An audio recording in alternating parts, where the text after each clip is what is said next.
Welcome back, everybody. Today, we're going to be diving into AI governance, Ooh, specifically something called Continuous Lifecycle Governance, okay. or cLCG for short. cLCG. Yeah. Gotcha. So, AI is evolving so it fast, really is. isn't it? I mean, we've gone from like these basic algorithms to these crazy complex systems in like everything, I like know. even personalized medicine, Yeah. self-driving cars, you name it.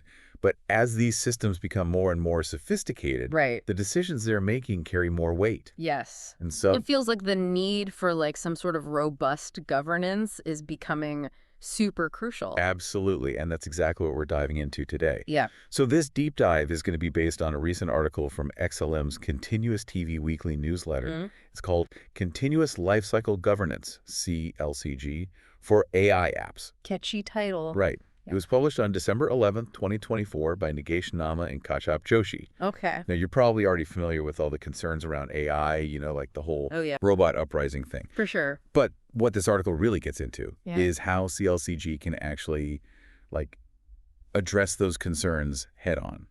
So, what is cLCG? Yeah, so you could think of it like Yep. a really comprehensive set of guidelines and practices to make sure that AI systems are developed and used responsibly, Mhm. not just like at the beginning when you're designing them, Yeah. but throughout their whole entire life cycle, Oh, wow. from when you deploy them to when you retire them. Retire an AI. Yeah, they don't last forever. Okay, that makes sense. But I think it would be helpful to ground this in a real-world example. Sure. Let's say we're talking about an AI-powered drug discovery Right. platform. Okay. Yeah. So these platforms analyze massive data sets, right, Huge. to identify potential cures for diseases. Millions of data points. Exactly. And the decisions these systems make have huge implications. Yeah. Not just for scientific advancement, but for people's lives. Yeah, absolutely. The complexity of AI systems like that demands that we really have that oversight. Right, because... Because without it, we risk not only scientific setbacks, but also potential harm Oh, yeah. to patients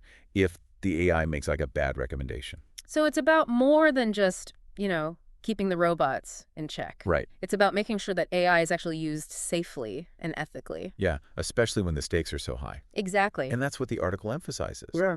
It says that cLCG is crucial for building trust in AI. Okay. Because if these systems are going to be making decisions that impact our health, our finances, Right. even our safety, Yeah. we need to be sure they're operating fairly transparently and accountably. Okay, but isn't that a pretty tall order?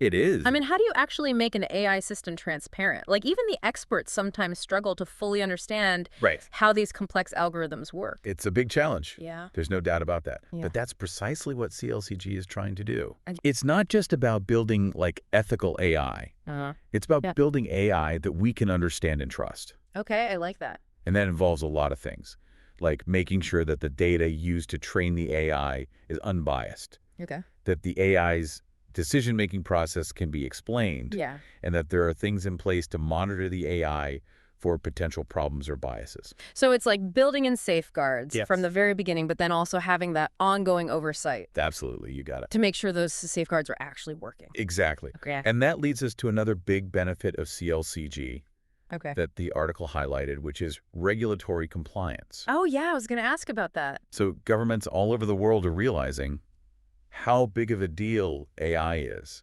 Uh-huh. And they're starting to put regulations in place Right. to guide its development and deployment. Like the EU's AI Act. Exactly. That's a perfect example. Yeah, we've talked about that before on the show. Yeah, it's a very complex piece of legislation. It is. But it basically aims to make sure that any AI system used in the EU Mm-hmm.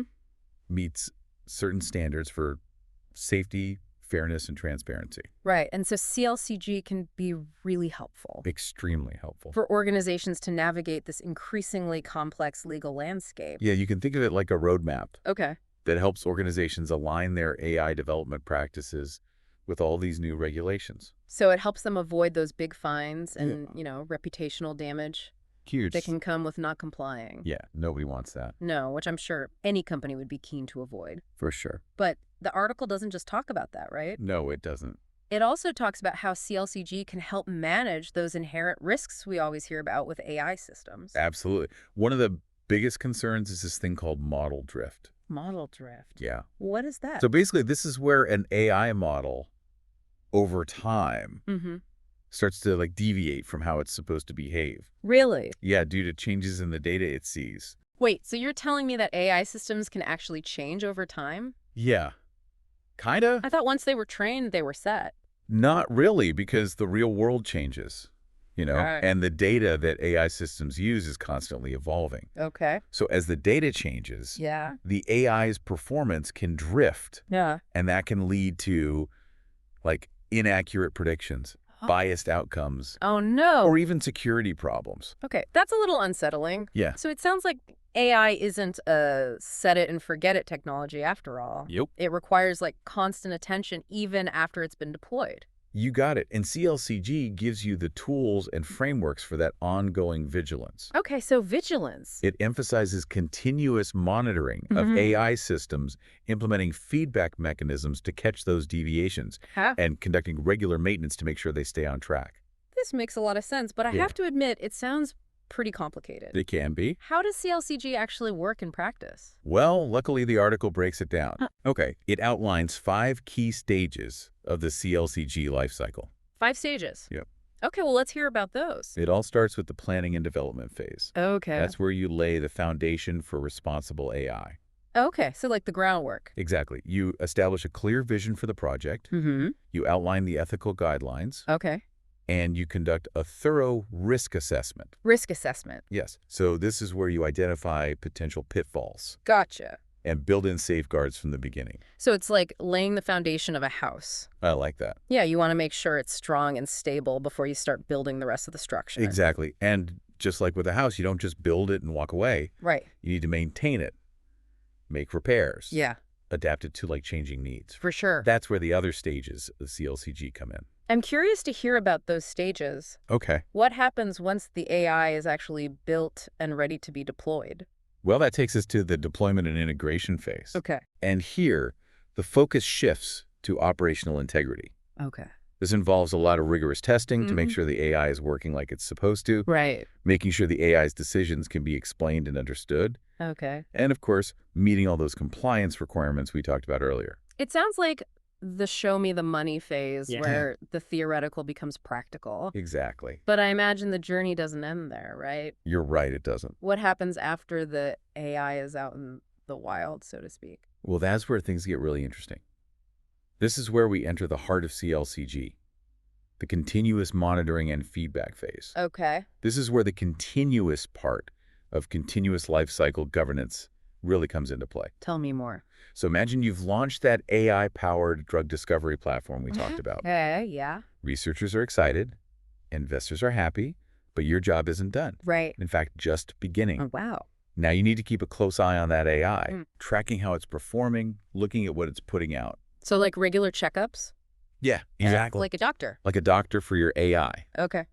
But you're not just looking for like obvious problems. Right. You're looking for any little change or anything weird that Mm. could indicate a problem. Like that model grift. Exactly. This is where you're trying to find it and fix it. Okay, so how do you actually monitor an AI system in real time? Well, there are a lot of fancy tools and techniques Okay. that can automate a lot of the monitoring. So you don't have people watching it all the time? Not necessarily. Yeah. It's more like setting up alerts. Oh, like notifications. Yeah, exactly. When certain things happen or if the AI starts acting weird. Okay. But you still need experts Right. To interpret the data. to look at those alerts and decide what to do. Okay, that makes sense. You need both the tech and the humans. Exactly. But what if you do find some drift? What happens then? That's where the feedback loop comes in. The feedback loop. Yeah, finding the problem is only the first step. You need a way to take that information and use it to make the AI better. So like send it back to the developers. Exactly. They might retrain the AI with new data Okay. or tweak the algorithms, maybe even start over. Wow, so it's never really finished. It's a constant cycle of monitoring, analyzing, and improving. That makes sense. And this leads us to the next stage of cLCG, Okay. maintenance and improvement, Maintenance. keeping those AI systems in tip-top shape. Yeah, because the world keeps changing. Exactly. The data changes, things evolve. Mm-hmm. So you got to keep up. So it's like taking your car in for a tune-up. Yes. It's Style change, Yeah. make sure everything is running smoothly. You got it. It's about fixing problems before they get big, Mm-hmm. updating the AI's knowledge and listening to feedback from users To make sure it stays on track. to make sure it's still doing what it's supposed to do.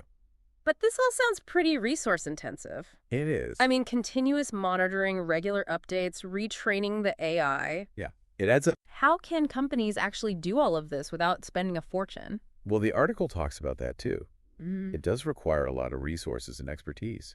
You Yeah. need data scientists, engineers, Mm. people who understand ethics, and legal experts. It sounds like a whole team of specialists. Yeah, and not every company has those people just sitting around. Right. That's where partnerships come in. Okay. The article talks about how XLM is working with IBM. Oh, wow. They're using IBM's watsonx.gov platform Okay. to help them continuously validate their AI models. So they don't have to do everything themselves. Exactly. They can get help from experts. That makes sense, especially in those highly regulated industries. Right, like GXP manufacturing, which is Yeah. what XLM focuses on. Now, I know we've mentioned GXP a few times. Yeah. But for those who might not know, Yeah. could you explain what that means? Sure. GXP stands for Good Manufacturing Practices. Okay. It's basically a whole set of rules and guidelines Okay. that make sure products like medicines and medical devices are safe and high quality. So it's really important stuff. Extremely important. We're talking about people's health here. Exactly. So in these industries, continuous validation of AI Mm-hmm. is absolutely essential. It's not just a good idea. Right. It's often the law. The article quotes the CEO of XLM, Yeah. Biggesh Nama. Right. He said that you absolutely need continuous governance built into any AI app used in the GXP arena. That's a powerful statement. It is. It shows how important this ongoing oversight is. Yeah. But what about when an AI system gets old? A good question. What happens then? Do we just unplug it? That's where the final stage of cLCG comes in. Okay. Sunsetting or replacing systems. Sunsetting. Yeah, even AI systems have an end date. Maybe the technology is outdated, the data isn't relevant anymore, Okay. or the AI has just done its job. Right. This stage is all about retiring the AI responsibly and ethically. I never thought about AI having a retirement plan. It's important, though. Yeah, you wouldn't just abandon a complex piece of software without thinking about the consequences. It's exactly. This stage involves things like archiving data, Mm-hmm. analyzing what will happen when the AI is gone, Right. and making sure the transition to a new system is smooth. So cLCG really does cover everything. It covers the whole life cycle from beginning to end. But beyond all the practical stuff, Yeah. what does cLCG tell us about how humans and AI are going to work together in the future? That's a great question. And I think it's at the core of why cLCG is so important. It's not just about avoiding risks or following rules. Okay. It's about creating a way for humans and AI to work together in a way that benefits everyone. So it's not just like a bunch of rules. It's Yeah. about making sure that AI helps us and doesn't hurt us. Exactly. cLCG is not about stopping innovation or limiting AI. Right. It's about creating an environment where AI can grow responsibly, Mm-hmm. where we can benefit from it without sacrificing our ethics or values. That makes a lot of sense. But I'm curious about something. Mhm. We've been talking about needing experts to implement cLCG. Data scientists, ethicists, legal people. But what about the average person? Oh, that's a really good point. And the article talks about that too. Does it? Yeah, it says that, well, experts are definitely needed. Mm-hmm. cLCG also needs people to be aware and engaged. So you're saying that everyone has a role to play. Absolutely. Even if we're not the ones building the AI. Okay. So how can we do that? Well, informed citizens can speak up for ethical practices. Okay. They can demand transparency from companies using AI, Right. and they can participate in conversations about AI in society. So it's like we need three things: Yeah, the tech, the governance, and the people. that's a great way to put it.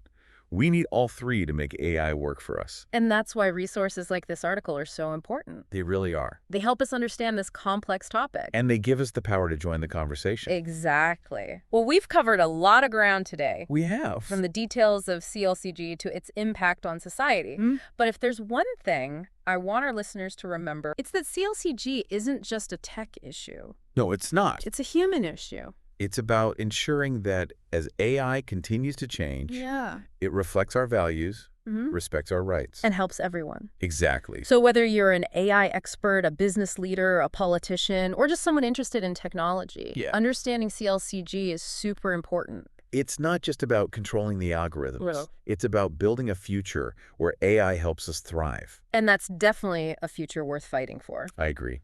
And on that note, we'll wrap up our deep dive into continuous lifecycle governance for AI apps. Thanks for listening, everyone.